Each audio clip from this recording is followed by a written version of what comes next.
கடந்த வருஷம் தூத்துக்குடி திருநெல்வேலியில ஏற்பட்ட அந்த வெள்ள பாதிப்புன்றதுல திருச்செந்தூர் எக்ஸ்பிரஸ் ஸ்ரீவைகுண்டத்தில் மாட்டிக்கிட்டு இருந்தது.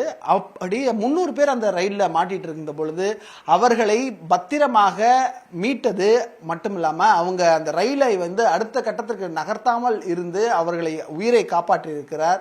அங்கே இருக்கக்கூடிய ஸ்டேஷன் சூப்பரண்ட் அவர்கள் ஜவஹர் அலி அவருக்கு உயரிய விருது ரயில்வே துறை சார்பாக கொடுக்க போகிறது. அவர் நம்மிடையே இணைந்திருக்கிறார்.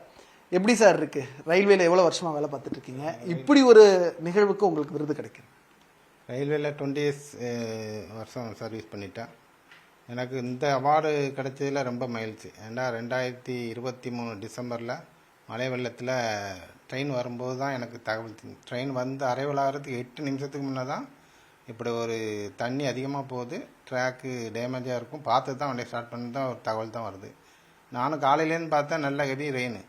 அதனால் இப்போ விட்ட ஆபத்துங்கிறத நினச்சி தான் நான் நிப்பாட்டிட்டு கண்ட்ரோலை கூப்பிட்டு சொல்லி இன்னைக்கு விட முடியாது இதுக்கு மேலேன்னு சொன்னேன். அவங்களும் சரின்ட்டாங்க. அப்படி விடாமல் இருந்ததுனால தான் அந்த 800 பயணிகளும் காப்பாற்றப்பட்டிருக்காங்க. ரயில்வே துறையில் எவ்வளவோ ஒரு பணிகள் இருக்கும், உங்களுக்கான சுமைகள் இருக்கும். அந்த 3 நாள் ரொம்ப அவங்கள மெயின்டைன் பண்ணுறதும் ரொம்ப கஷ்டமாக இருந்திருக்கும். ஏன்னா அடுத்த கட்டத்துக்கு அவங்க ஒருவேளை ரயிலில் இயக்கியிருந்தாலும் அவங்களுக்கு உயிருக்கு ஆபத்து, பெரிய அளவுக்கு நேஷனல் டிசாஸ்டராக கூட அதை மாறி இருக்க வாய்ப்பு இருக்குது. எப்படி அதை ஐடென்டிஃபை பண்ணீங்க? இது ரொம்ப ரெயின் இருக்குன்றதை மட்டுமே நீங்கள் வச்சு கணிச்சிட்டிங்களா? இல்லை, ட்ரெயின் வந்து நாசரேத்து விட்டாச்சு. நாசரேத்து 9 மணிக்கு விடுது, 9:10க்கு ஸ்ரீவைகுண்டம் வரணும். ஆனால் 9:02க்கு செக்ஷன் இன்ஜினியர் ஒரு தகவல் சொல்கிறார். அதாவது ரயிலுக்கு மேலே தண்ணி போகிறதா தகவல் வருது, அதனால் பார்த்து தான் செய்யணும், நான் பார்த்துட்டு வரேன், அதுக்கு முன்னே விட்றேன், இதை பார்த்து உங்கள் பொறுப்பை அது பார்த்துக்கிடுங்கன்ட்டார். நான் உடனே யோசித்தேன், இன்னைக்கு காலையிலேருந்து ரொம்ப ஹெவி ரெயின் விட்டால் எப்படியும் ஒரு ஆபத்து இருக்குது, இவ்வளோ சொன்ன மட்டும் நம்ம விடக்கூடாதுன்னு நிப்பாட்டிட்டு இப்போ ஆக்சுவலாக விட்றாங்க காசனாரன்னு சொல்லி விடலாம், ஸ்பீடை குறைச்சி விட்டால் கூட டிரைவர் அங்கே போய் நிற்கணும். இந்த அன்னைக்குள்ள பொசிஷனில் டிரைவருக்கு அப்படி கொடுத்தாலும் அவர் போய் நின்றாலும் அடுத்து அரிப்பு ஏற்பட்டாலும் ட்ரெயின் தண்ணிக்குள்ளே போகிறதுக்கு நல்ல வாய்ப்பு இருந்தது. ஆனால் அதை தடுத்து நிறுத்தியாச்சு.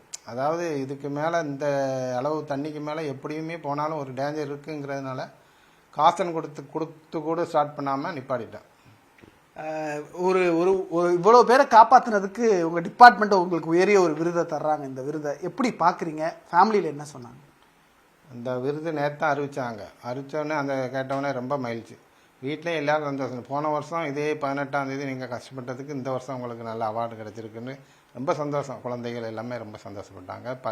சுற்றி வர உள்ள மக்கள், ரயில்வே ஸ்டாஃப் எல்லாருக்குமே சந்தோஷம்தான். ரயில்வே டிபார்ட்மெண்ட்டுக்கு ரொம்ப நன்றி தெரிவித்துக் கொள்கிறேன். உங்களுக்கு தெரியும், அந்த இடத்துல ஸ்பாட்டுக்கு ஸ்ரீவைகுண்டம் ஏரியாவுக்கு அந்த ட்ரெயின் இருக்கிற இடத்துலயே தண்ணியெலாம் நிறையா வந்துருச்சு. ஏன்னா வெளியவே போக முடியல, எல்லாமே ட்ரெயின் ரயில்வே சுற்றியும் தண்ணி இருந்தது. எப்படி சமாளிச்சிங்க அந்த 3 நாள்? இவங்களையும் பேசஞ்சர்ஸையும் வச்சுக்கிட்டு எப்படி ஹேண்டில் பண்ணீங்க?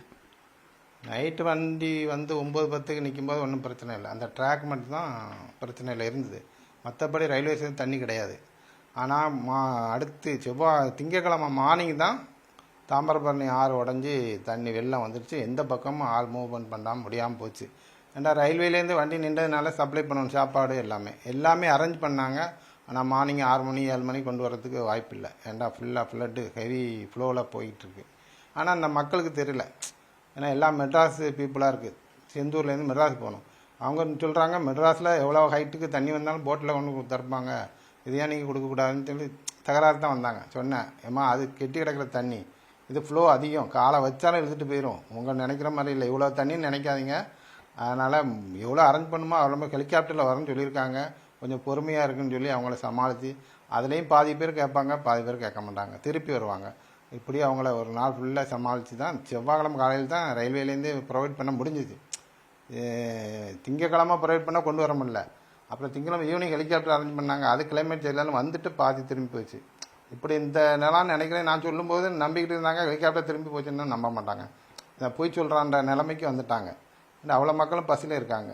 ஆனால் இதுக்கு கொஞ்சம் எனக்கு சமாதானமானது பக்கத்து புதுக்குடி ஊர் மக்கள் கொஞ்சம் செஞ்சாங்க, சாப்பாடு செஞ்சு கொடுத்து. அவங்க கொடுத்ததுனால எனக்கு ஒரு சேஃப் ஆகிட்டு. என்கிட்ட அந்த பழைய கொடூரமாக விசாரிக்கிறதெல்லாம் இல்லாமல் கொஞ்சம் சாந்தமாக விசாரிச்சேங்க நான் சொன்னேன். ஆனால் செவ்வாய்க்கிழமை காலையில் சாப்பாடு வரலன்னா கஷ்டம். அது 2 ஹெலிகாப்டர் அரேஞ்ச் பண்ணி கொண்டு வந்து கொடுத்துட்டாங்க.